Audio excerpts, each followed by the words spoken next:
Այսօր մենք մեր երկրում հյուրընկալել ենք եվրոպական համայնքի ներկայացուցիչներին եւ ողջունում ենք նրանց։ Դուք այսօր եկել եք մի երկիր, որը ոչ միայն եվրոպական արժեքների կրողն է, այլ այդ արժեքների գեներացնողը։ Դուք այսօր գտնվում եք մի երկրում, որի կին դիվանագետը աշխարհում եղել է առաջին կին դիվանագետը, երբ որ այդ ժամանակ բազմաթիվ եվրոպական երկրներում կանայք կարող էին ուղղակի երազել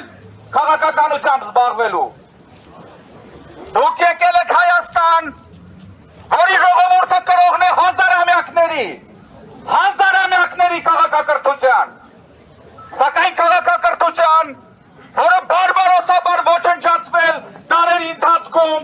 եւ շարունակվում է ոչնչացվել։ Կարճ ժամանակ առաջ Ադրբեջանի իշխանությունները Ստեփանակերտում ոչնչացրեցին հայկական հերթական եկեղեցին։ Սա ուղղակի վանդալիզմ չէր, սա էթնիկ ատելության, կրոնական ատելության դրսևորում է։ Եվ Ադրբեջանի իշխանությունները ոչ միայն չեն արդարանում, այլ հպարտորեն հաստատում են այդ փաստը։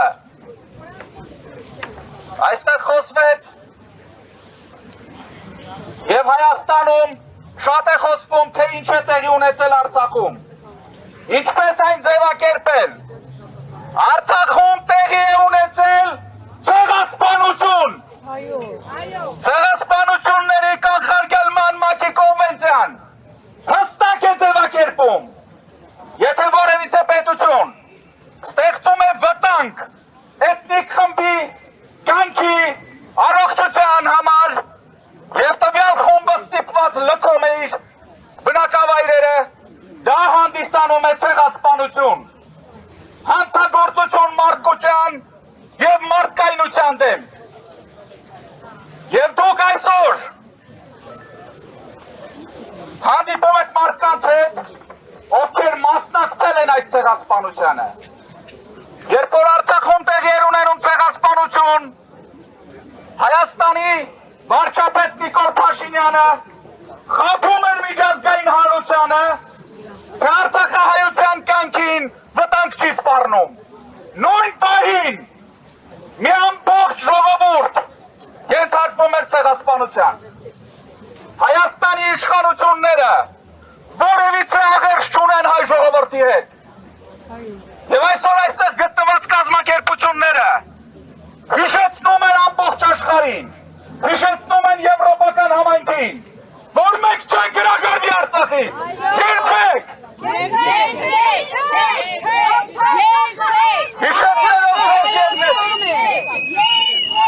Հիշեցնելով ձեզ եւ Հայաստանի իշխանություններին, սովետական տոտալիտար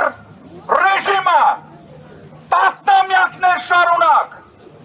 փորձեց ստիպել հայ ժողովրդին հրաժարվել Արցախից։ Ապարդյուն ձերբակալվեցին, աքսորվեցին, սպանվեցին բազմաթիվ մարդիկ։ Ապարդյուն։ Եվ եթե հայ ժողովուրդը տասնամյակներ շարունակ դիմակայել է տոտալիտարիզմին, ապա այսօրվա ռեժիմը շատ փոքր է, որ ստիպի հայ ժողովրդին հանձնվել։ Մենք երբեք չենք ճանաչի Արցախը իբրև Ադրբեջանի տարածք։ Երբեք։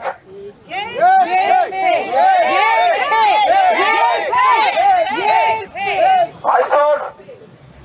հայաստանյան իշխանությունները փորձում են ներկայանալ որպես ժողովրդավարության եւ եվրոպական արժեքների կրող, սակայն նրանք տոտալ ոտնահարողն են ժողովրդավարության եւ մարդու իրավունքների։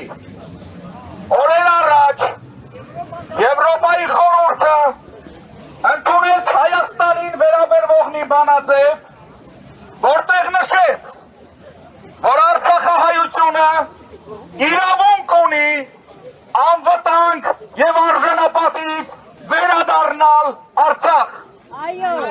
Սրանի պատասխան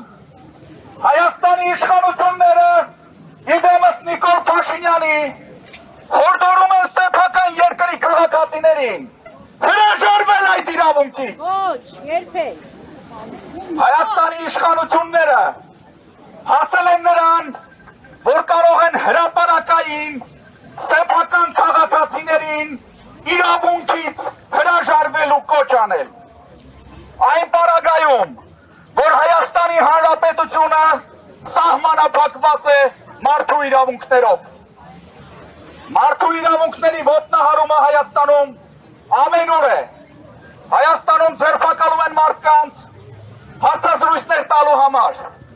Ցուցարարների վրա նետում են նռնակներ, որի արդյունքում մարդիկ ստանում են ընդհանուր անդառնալի վնասվածքներ։ Հայաստանում ժողովրդավարությունը ընդամենը քող է, որի ներքո իշխանությունները ավտորիտարիզմից ձգտում են անգամ որոշ դեպքերում դեպի տոտալիտարիզմ, ոտնահարելով իրավունքը ամենուր, եւ երբ որ նրանց զգուշացնում են, որ ձեր գործողությունները իրավունքի ոտնահարում է, նրանք չեն շղթում դա եւ սկսում են արդարանալ, թե դրա տրամաբանությունը որն է։ Հայաստանում ավտորիտարիզմի մակարդակը հասնում է նրան, որ իրավունքի ոտնահարումը կարող է ունենալ տրամաբանություն։ Հարգելի եվրոպացիներ, դուք ինքներդ շատ լավ գիտեք, ինքներդ եղել եք հեղինակը բազմաթիվ իրավական ակտերի,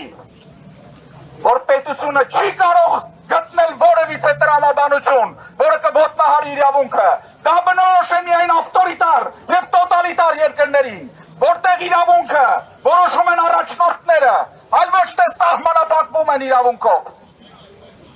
Մենք կոչ ենք անում ձեզ լսել հայ ժողովրդին։ Հայաստանի Հանրապետությունը Նիկոլ Փաշինյանները կամ այլ իշխանավորները չեն։ Հայաստանի Հանրապետությունը հայ ժողովուրդն է։ Մենք ողջունում ենք ձեր այցը։ Մենք եվրոպական համայնքի ստեղծող ազգերից մեկն ենք։ Երբ որ քրիստոնեական արժեքները Եվրոպայում չկային, հայ ժողովուրդը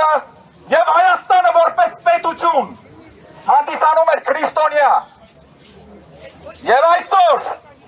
հազարամյակներով պահպանված քրիստոնեական արժեքները, քրիստոնեական կոթողները ոտնատակ են տրվում Ադրբեջանի կողմից։ Իսկ Հայաստանի Հանրապետության իշխանությունը, որը պիտի այդ արժեքների պահապանը լիներ, ոչ միայն ձայն չի հանում, այլ Հայաստանի վարչապետը հրապարակային հայտարարում է, որ Ստեփանակերտի ոչնչացված եկեղեցու հարցը Հայաստանը չի բարձրացնելու միջազգային դաշտում։